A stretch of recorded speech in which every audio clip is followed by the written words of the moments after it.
శ్రీ విష్ణు రూపాయ నమశివాయ. పూరి ఆలయంలో ఎన్ని అద్భుతాలు జరుగుతూ ఉంటాయో అలాగే జనాలు సృష్టించినన్ని పుకార్లు కూడా ఉన్నాయి. మీకు గతంలో పూరి మిత్స్ గురించి ఒక వీడియో చేసి అందులో నిజాలు ఏమిటి అబద్ధాలు ఏమిటి అనేది చెప్పాను కదా. అలాంటిదే ఇంకొక విషయం ఉంది. అదేమిటంటే ప్రతి సంవత్సరం పూరి జగన్నాథ రథ ఉత్సవం జరుగుతుంది కదా. అప్పుడు ఆ రథం తనంతట తనే ఒక చోటకు వచ్చి విచిత్రంగా ఆగిపోతుంది అనేది ఒక పుకారు ఉంది. కానీ అది నిజం కాదు. ఆ రథాన్ని తీసుకొచ్చి సాలాబేగ్ అనే ఒక ముస్లిం భక్తుడి సమాధి దగ్గర ఆపుతారు వాళ్ళే. అంతే తప్ప దానంతట అది ఆగదు, కానీ ఆపుతారు. మరి అయితే దానంతట అది ఆగుతుంది అనేది అసలు ఎలా పుట్టిందండి అంటే దాని వెనకాల ఒక అద్భుతమైన కథ ఉంది. అసలు ఆ చరిత్ర వింటే గుండె కరిగిపోతుంది. లాల్ బేగ్ అని ఒక మహమ్మదీయుడు ఒక అతను ఉండేవాడు. అతను ఒక సామంతరాజు, అతనికి ఒక కొడుకు ఉండేవాడు. అతని పేరే సాలాబేగ్. చిన్న వయస్సులోనే రణరంగంలోకి దిగితే అసలు శత్రువులు ఎవరూ నిలవలేకపోయేవారు. పరాక్రమంతో ఒక రకమైన అహంకారం వచ్చేసింది. నా ముందు ఎవరూ నిలవలేరు అని. ఒకటి గుర్తుపెట్టుకోండి, మనం ఎంత గొప్పైనా కావచ్చు, కానీ భగవంతుడి ముందు మనం ఒక చిన్న పిపీలికంతో కూడా సమానం కాదు. అంతటి భగవత్ శక్తి ఉంది. అందుకే ఎప్పుడు విరవేయకూడదు. అతను ఇంక విరవేగడం మొదలుపెట్టాడు. ఈ లోపల ఏమైంది, ఒకసారి యుద్ధానికి వెళ్ళాడు వాళ్ళ తండ్రితో పాటు. తండ్రికి అతనంటే అపారమైన ప్రేమ అసలు, ఎందుకంటే అంతటి పరాక్రమవంతుడు, నాకన్నా గొప్పవాడు. అయితే ఆ తండ్రి యుద్ధం చేస్తుంటే వెనకాల నిలబడి తండ్రికి ఏం కాకుండా కాపాడుతున్నాడు.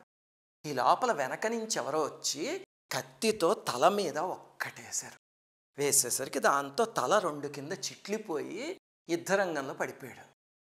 పడిపోతే వెంటనే తీసుకొచ్చి ఇంకక్కడ వైద్యులతో వైద్యం చేయించడం మొదలుపెట్టారు. మళ్ళీ దాన్ని అతికించడానికి. అతికిస్తే ఎంత వైద్యం చేసినా కుదరలేదు. స్పృహలోకి వచ్చాడు కానీ మనిషి ఆ గాయం మాత్రం పోవట్లే. ఇంకా కొన్నాళ్ళు అయ్యేసరికి ఆ గాయానికి చీము అవన్నీ పట్టేసేసి అందులోంచి పురుగులు పడిపోవడం మొదలుపెట్టి అంతోటి అహంకారం మొత్తం దిగిపోయింది. వైద్యులు ప్రయత్నించి విసుగెత్తి ఇంకా ఇతను స్వస్థుడు కాడు, ఇలాగనే చనిపోతాడు, ఇంకా మంచం మించి లేవలేడు అని చెప్పేశారు. తండ్రి ఏం చేశాడు, ఇంకా వాడు మన యుద్ధానికి పనికిరాడు, వదిలి పాడేయండి, అక్కడ కొన్నాళ్ళు ఉండి అలాగే చనిపోతాడా, మూల తీసుకువెళ్ళి పాడేయండి అని చెప్పి అక్కడ పడేయించేశాడు. ఎవ్వరూ పట్టించుకోవట్లే. కానీ అందరూ వదిలేసిన తల్లి వదలలేదు కదా. తల్లి ప్రేమ అంతే కదా. పాప తల్లి పక్కనే కూర్చుని అతనికి సపర్యలు చేయడం మొదలుపెట్టి, అప్పుడు ఇన్నాళ్ళు అహంకరించిన మనిషి కరిగిపోయి, అమ్మా నేను యుద్ధాలు చేసినప్పుడు అందరూ నా వెనకాల తిరిగారు జయహో జయహో అని. ఇప్పుడు నేను ఎటూ పనికిరాని పరిస్థితుల్లో ఉంటే అందరూ వదిలేశారమ్మా, నువ్వు ఒక్కదానివే నాతో ఉన్నావు అని చెప్పి ఏడవడం మొదలుపెట్టాడు. అప్పుడు ఆ తల్లి అంది, నాన్న నువ్వు అందరూ వదిలేశారని బాధపడకు, జగన్నాథ స్వామిని పట్టుకో తండ్రి, ఆయన మాత్రం వదలడు అసలు అని ఆ తల్లి చెప్పింది. ఆవిడ ఎప్పుడు జగన్నాథ నామస్మరణ చేసేది. ఆవిడ పూరికి చెందిన స్త్రీ, మహాసౌందర్యవతి, జగన్నాథుడి భక్తురాలు. అయితే ఒకసారి లాల్ బేగ్ అక్కడికి వచ్చినప్పుడు ఆవిడ ఎత్తుకుపోయి బలవంతంగా వివాహం చేసుకుంటే సాలాబేగ్ పుట్టాడు. జగన్నాథుడి నామస్మరణ చేయని ఆయన 12 రోజుల పాటు త్రికరణ శుద్ధిగా జగన్నాథుడిని ప్రార్థించు, స్వామి ఖచ్చితంగా 12వ రోజు నిన్ను అనుగ్రహించి తీరతాడినైనా, నేను కూడా నీ కోసం జపం చేస్తాను అని చెప్పి అతనికి సేవ చేస్తూ రోజు స్వామిని ప్రార్థించడం మొదలుపెట్టింది. అతను నిజంగానే 11 రోజుల పాటు జగన్నాథుడిని మనస్ఫూర్తిగా ప్రార్థించాడు, కానీ ఏమీ అవ్వలేదు. ఆ గాయం విపరీతమైన నొప్పి, అందులోంచి పురుగులు పడిపోయాయి పాపం.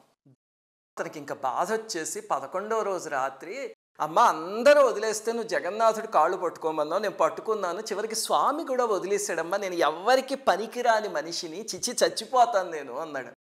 అనేసరికి నాయన ఇంకా 12వ రోజు ఉంది కదా ఉండు అని ఆ తల్లి ఓదార్చింది. ఓదార్స్తే అతను అన్నాడు, అమ్మ రేపు ఉదయానికి ఇది తగ్గకపోతే ఇంక నేను ఆత్మహత్య చేసేసుకుంటానమ్మా, నేను ఈ బతకలేకపోతున్నాను అని చెప్తే ఆ రోజు రాత్రి గాఢంగా నిద్ర పట్టేసింది.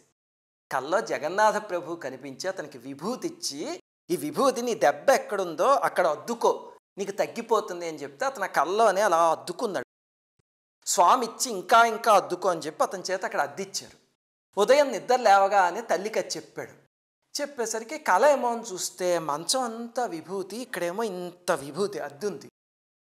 వాళ్ళ తొలగించి చూస్తే విభూతి ఉంది కానీ గాయం లేదు.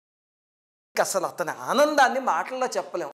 అప్పటిదాకా పరాక్రమాన్ని వీటిలన్నిటిని నమ్ముకున్నవాడు మొట్టమొదటిసారి భగవంతుణ్ణి నమ్ముకుని ఆ పాదాలు పట్టుకుని వెంటనే నేను పూరీ క్షేత్రం వెళ్ళి జగన్నాథ దర్శనం చేసుకోవాలి అని బయలుదేరాడు. మీకు తెలుసు కదా, పూరీలో అన్యమతస్థులకి ఆలయంలోకి ప్రవేశం లేదు. ఇతను మహమ్మదీయుడు కాబట్టి ఇతన్ని లోపలికి రానివ్వరు. కానీ రథయాత్ర సమయంలో మాత్రం స్వామినే గర్భాలయంలో ఉన్న మూర్తుల్ని తీసుకొచ్చి రథంలో కూర్చోబెడతారు. ఏ మతం వాళ్ళైనా ఎవరైనా సరే రథయాత్ర సమయంలో జగన్నాథుడిని హాయిగా దర్శనం చేసుకోవచ్చు. అప్పుడు రథయాత్ర జరుగుతుంది. అతను ఈ రథయాత్రలో స్వామి బయటకు వస్తాడు కదా, అప్పుడు చూడొచ్చు మళ్ళీ అని చెప్పి బయలుదేరి ఎంత వేగంగా గుర్రం మీద వస్తున్నా సాయంత్రం అయిపోతుంది. ఒక చోట ఆగి, ఇంకా స్వామి ఇంక నువ్వు మళ్ళీ గుండీచాకి వెళ్ళిపోతావు, వెళ్ళిపోతే ఇంక నీ దర్శనం నాకు దొరకదు అని ఏడ్చి, ప్రభు జగన్నాథ మహాప్రభు నాకు దర్శనం ప్రసాదించు అని ఏడ్చాడు. ఏడ్చి విచిత్రంగా పూరి వచ్చేసరికి ఏమైంది, ఆ రోజు రథం ఒక ప్రదేశానికి వచ్చి ఆగిపోయింది. ఎవ్వరు లాగినా, ఎంతమంది లాగినా ఆ రథం ముందుకు కదలలేదు. జగన్నాథ స్వామి 2 లీలలు అస్తమాను చేస్తూ ఉంటాడు భక్తుల కోసం. అందులో ఈ లీల ఒకటి. రథయాత్ర అప్పుడు అస్తమాను జరుగుతూ ఉంటాయి ఇలాంటి లీలలు. నా అంత ఎంతకి రాకపోయేసరికి అందరూ ఇదేమిటి ఇక్కడ ఆగిపోయింది అనుకున్నారు.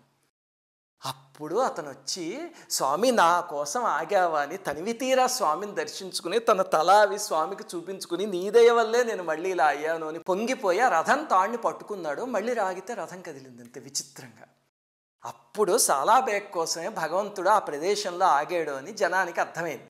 అక్కడి నుంచి అతను ఏం చేసేవాడు, ఏడాదిలో వచ్చే రథయాత్ర రోజు కోసం కళ్ళు కాయలు కాసేలా ఎదురు చూసేవాడు.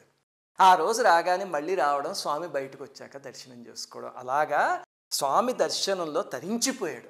అలాగే అతను చేసిన గొప్ప పని ఏమిటి అంటే, అతని సమయంలో మొఘలులు ఎవ్వరూ ఆలయం మీద దాడి చేయకుండా, ధ్వంసం చేయకుండా అతని ఆలయాన్ని చాలా స్ట్రాటజిక్గా కాపాడాడు అసలు. ఆ తరువాత స్వామి రథం ఎక్కడ ఆగిందో అక్కడే అతను శరీరం వదిలేశాక అతన్ని సమాధి చేశారు. అది ఎక్కడుంటుంది అంటే, మీరు స్వామి జగన్నాథుడి ఆలయం నుంచి గుండీచా వైపుకు వెళ్తూ ఉంటే దారిలో కుడివైపు ఈ బ్రౌన్ కలర్ది ఒక పెద్ద కట్టడం కనిపిస్తుంది. అది ఏదో అనుకుని మనం వెళ్ళిపోతూ ఉంటాం. అదే భక్త సాలాబేగ సమాధి. అక్కడ ఆయన సమాధి మీద ఒక చిన్న శివలింగాన్ని ప్రతిష్ఠించారు.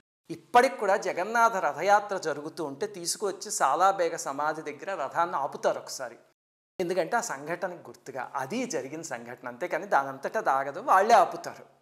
నేను పూరి ఎప్పుడు వెళ్ళినా సరే అసలు పొంగిపోతాను. నాకు అక్కడికి వెళ్ళి ఆ కథ తలుచుకుంటే కళ్ళమటి నీళ్ళు వచ్చేస్తాయి.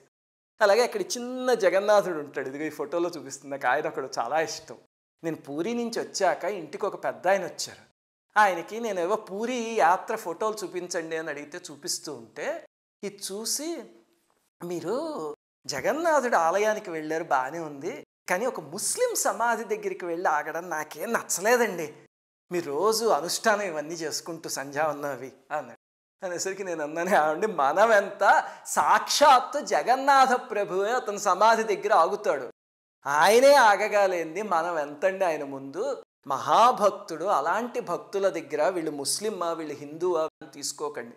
జగన్నాథుడు అనుగ్రహానికి పాత్రుడైన భక్తుడు. మనం కొన్ని వేల జన్మలకైనా అలా అనుగ్రహాన్ని పొందగలిగితే అదృష్టం అండి అని చెప్పా.